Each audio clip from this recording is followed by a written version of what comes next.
இங்கே கட் பண்ணு, இங்கே கட் பண்ணு. ஹாய் காய்ஸ், இங்கே பாருங்கள். நாங்கள் வந்து இந்த மாதிரி வந்த உடனே டக்குன்னு நாங்கள் என்ன பண்ணுவோம், அப்படியே வச்சிட மாட்டோங்க. இது வந்து இந்த மாதிரி ஒரு டப்பா. இங்கே நிறைய ஊதுபத்தின்றதுனால நான் இது மாதிரி பெரிய டப்பா யூஸ் பண்ணுவேன். சின்னதாக இருந்தால் நம்ம குட்டியாக நம்ம விற்க பாருங்களா ஊதுபத்தி, அந்த மாதிரி ஸ்டாண்டு மாதிரி வச்சுக்கலாம். இது நிறையன்றதுனால இந்த மாதிரி கட் பண்ணி அது உள்ளே போட்டு வச்சுருவோம், ஸ்டோரேஜ் பண்ணி வச்சுருவோம். நெக்ஸ்ட்டு வந்து பாருங்கள், அதே கட் பண்ணி எல்லாத்தையும் ஒன்றா மிங்கிள் பண்ணி வச்சுருவோம். தனித்தனியெல்லாம் வைக்க மாட்டோம். அம்மு தலை கீழே போடுற அம்மு, நீங்கள் எப்படி போடணும்? இப்படி போடணும். நான் ஊதுபத்தி எடுக்கும்போது இப்படி தானே எடுப்பேன். சரி விடு, போட்டது விட்டுரு. அப்படி திருப்பி போடு. அப்போ தானே வரையில நான் டப்பா பிடிச்சிக்கிறேன்.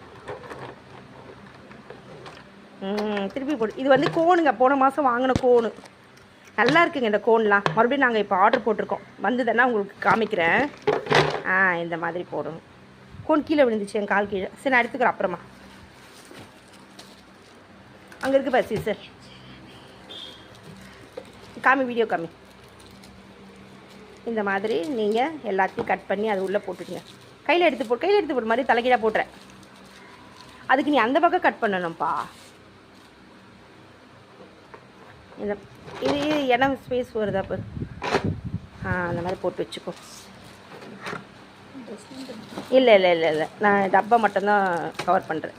எந்த பக்கம்? தலை பக்கமாக கட் பண்ணேன். அப்படி கட் பண்ணேன். ஓகே, இப்போ போடு. ஒழுங்கா போடு. உள்ளே பண்ணி கரெக்டாக ஃபிக்ஸ் பண்ணுப்பா. அந்த பாரு, ஒழுங்கா பாரு. இந்த மாதிரி நீங்கள், அதுக்கு தாங்க நான் இந்த மாதிரி டப்பா கேட்டேன். இந்த மாதிரி நல்லா பெரிய டப்பாவில் ஸ்டோரேஜ் பண்ணி வச்சுக்கோங்க. அடுத்து இதையே நாங்கள் கட் பண்ணிக்கிறோம். எல்லாத்தையுமே நாங்கள் ஒன்றா போட்டுருவோம். தலைப்பக்கம் பண்ணு.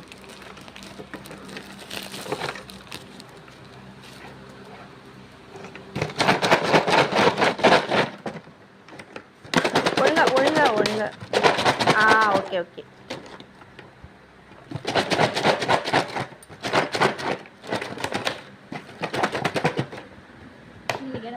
எல்லாமே சரியா? எல்லாம் ஓகேவா? இங்கே பாருங்கள், நாங்கள் இந்த கவரில் இருந்ததை எல்லாத்தையும் கட் பண்ணி இதில் போட்டாச்சு.